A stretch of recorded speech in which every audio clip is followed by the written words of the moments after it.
అమరావతి వ్యవహారం మరోసారి టాకింగ్ పాయింట్గా మారింది. ఒకవైపు ఆంధ్రప్రదేశ్ రాష్ట్ర ప్రభుత్వం అసెంబ్లీలో తీర్మానం చేయడం, కేంద్రం దానికి అనుకూలంగా వ్యవహరించడం, పార్లమెంట్లో బిల్లు ఆమోదానికి పొందడం, ఇలాంటి చాలా పరిణామాలు వేగంగా జరుగుతున్నాయి. ఈ తరుణంలో ఇప్పుడు కేంద్ర ప్రభుత్వం అమరావతికి చట్టబద్ధత కల్పించిన తర్వాత అమరావతి నిర్మాణం ఎన్నాళ్లకు పూర్తయ్యేను అనే ప్రశ్న బలంగా వినిపిస్తోంది.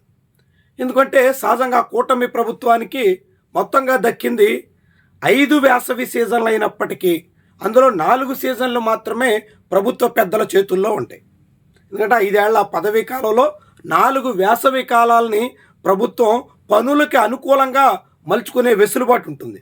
సహజంగా నిర్మాణాలంటే వేసవిలోనే ఎక్కువగా జరుగుతూ ఉంటాయి. అందులోనూ అమరావతి ప్రాంతంలో వరదల భయం, కొద్దిపాటి వానలు వస్తే చాలా చోట్ల నీళ్లు నిల్వ ఉండిపోయే పరిస్థితులు, కొండవీటి వాగు, పాలవాగు, ఇలాంటి అనేక పరిణామాల పరిస్థితుల నేపథ్యంలో అమరావతిలో పనులు వేగంగా పూర్తి చేయడానికి చంద్రబాబు సర్కారుకు ఉన్నది కేవలం 4 వేసవి సీజన్లు. అలాంటి వేసవి సీజన్లో ఇప్పటికే ఒకటి ముగిసింది, రెండోది ముగింపు దశకు వచ్చేస్తుంది. మరి ఈ 2 వేసవి సీజన్లలో ఈ ప్రభుత్వం ఎంత మేరకు పనులు చేయగలిగింది? ఆంధ్రప్రదేశ్ రాష్ట్ర ప్రభుత్వం పెట్టుకున్న టార్గెట్స్ ఏ మేరకు పూర్తి చేయగలిగింది? తాజాగా అసెంబ్లీలో ముఖ్యమంత్రి ప్రతిదానికి డెడ్ లైన్ ప్రకటించారు.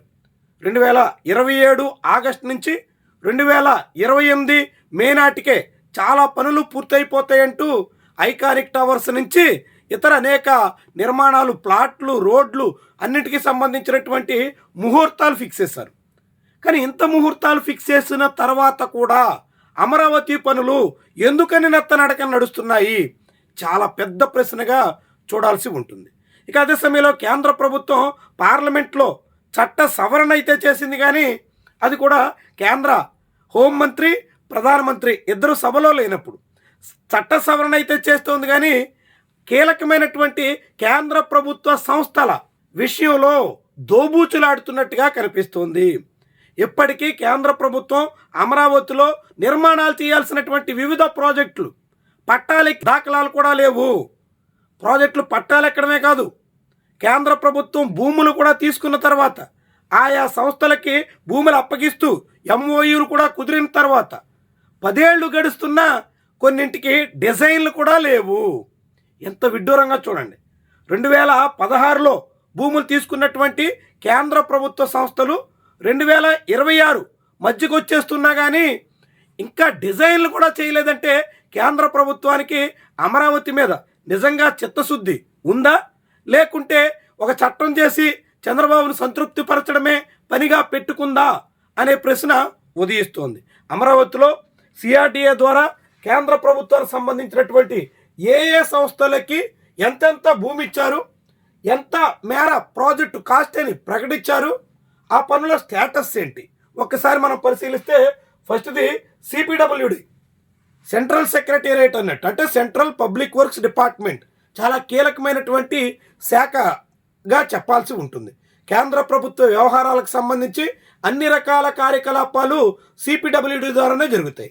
అలాంటి సిపిడబ్ల్యూడికి చంద్రబాబు సర్కారు అమరావతిలో 22 ఎకరాల భూమిని 2016-17 కాలం నాడే కేటాయించింది. 3,500 కోట్ల రూపాయలతో భారీగా సెంట్రల్ సెక్రటేరియట్ నిర్మిస్తాం అంటూ ఆనాడు చెప్పుకొచ్చారు. కానీ ఇప్పటి వరకు పనులు ప్రారంభం కాలేదు. పనులు ప్రారంభం కాకపోవడమే కాదు, కనీసం దానికి సంబంధించినటువంటి డిజైన్ కూడా సిద్ధం చేసిన ఆనవాళ్లు లేవు. ఎంత విడ్డూరమో చూడండి. ఇక అంతేకాదు, RBI, reserve bank of India 3 ఎకరాలు కేటాయించారు. 150 కోట్ల రూపాయల పెట్టుబడితో భవనాలు నిర్మిస్తామన్నారు.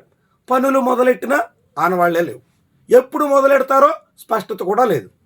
ఇక ఆ తర్వాత నాబార్డ్ ఎకరా భూమి ఇచ్చారు, 60 కోట్లు పెట్టుబడి పెట్టాలి, ఇంకా మొదలు కాల. కాగ్ 2 ఎకరాల పైబడినటువంటి భూమి ఇచ్చారు, 150 కోట్లు పెట్టుబడి పెట్టాలి, ఇంకా పనులు మొదలు కాల.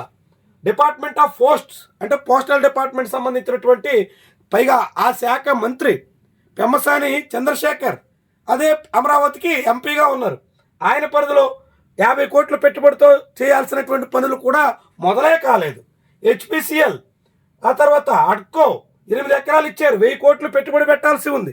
హడ్కో పేరుతో ఆంధ్రప్రదేశ్ రాజధాని నగర నిర్మాణానికి రుణాలు అయితే తెస్తున్నారు, కానీ అడ్కో చేయాల్సినటువంటి పనులు, అడ్కో కార్యాలయ నిర్మాణ ప్రయత్నాలు ఒక్కడుగు కూడా ముందుకు పడలేదు. దాని తర్వాత ఇందిరాగాంధీ నేషనల్ ఓపెన్ యూనివర్సిటీ ఎప్పటిదో ఇంకా పట్టాలెక్కలేదు. Foreign Bhavan MEA ministry of external affairs 2 ఎకరాలు ఇచ్చారు. 150 కోట్ల రూపాయలతో అక్కడ ఇన్వెస్ట్ చేయాల్సి ఉంది, భవనాలు కట్టాల్సి ఉంది.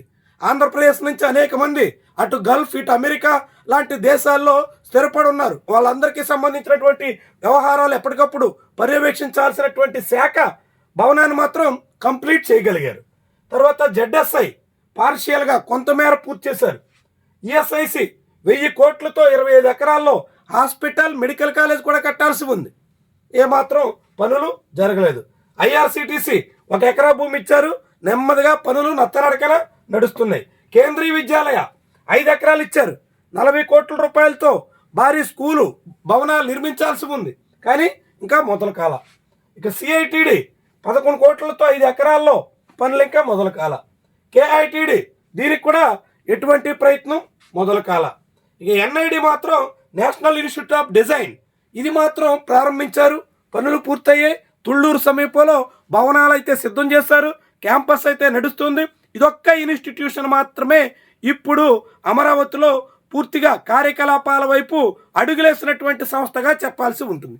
ఇన్ని సంస్థలు మనం పైనుంచి చూస్తే ఇన్ని సంస్థల్లో ఒక్కటి మాత్రమే, అది కూడా ఇన్స్టిట్యూషన్ డిజైన్కి సంబంధించినటువంటి నేషనల్ ఇన్స్టిట్యూషన్ మాత్రం కంప్లీట్ చేయగలిగారు. అంటే మరి అమరావతిలో పనులు ఎట్లా నడుస్తున్నట్టు? ఇప్పటికే 2 సీజన్లు సమర్పయామి, మిగిలింది 2 సీజన్లు మాత్రమే. ఆగస్టు సెప్టెంబర్ వరకు సహజంగా వర్షాల సీజన్ ఉంటుంది. వర్షాల సీజన్లో అమరావతిలో పనులు చాలా స్లోగా జరుగుతూ ఉంటాయి. మిగిలినటువంటి నవంబర్ నుంచి జూన్ వరకు జరగాల్సినటువంటి పనులు వేగంగా సాగితే ఆ తర్వాత రాబోయే 2 సీజన్లలో 16 నెలలు మాత్రమే ప్రభుత్వం దగ్గర గడువు ఉంటుంది. ఆ గడువులో ఈ పనులన్నీ పూర్తి చేసే అవకాశం ఎంత మాత్రం?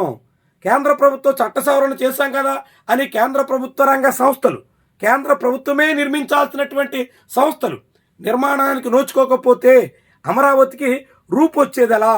అమరావతికి ఒక స్పష్టత రావడం ఎలా?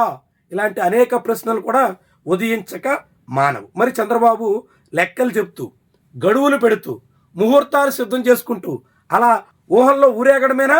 ఇలాంటివి వాస్తవ రూపం దాల్చేలా, పని జరిగేలా, ఆయా సంస్థలు వెంటబడేలా ప్రయత్నాలు ఏమైనా సాగుతాయా?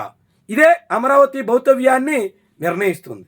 చంద్రబాబు ఎన్ని మాటలు చెప్పినా, ఎంత గొప్ప ప్రకటనలు చేసినా, ఎన్నెన్ని చట్ట సవరణలు చేయించుకోగలిగినా అమరావతిలో జరిగే నిర్మాణాలు, అమరావతికి తీసుకొచ్చే ఒక రూపు షేపు, అవి మాత్రమే రాజధానిగా అమరావతిని నిలబెడతాయి తప్ప ఇళ్ల ముందు దీపాలెట్టో మరొక రకమైన గట్టిగా ఆడంబరపు ప్రకటనలు చేసో అవేమీ అమరావతికి శాశ్వత హోదా, రాజధాని హోదా తీసుకొచ్చే అవకాశం ఉండదన్నది వాస్తవంగా మనందరికీ కనిపిస్తున్నటువంటి విషయం.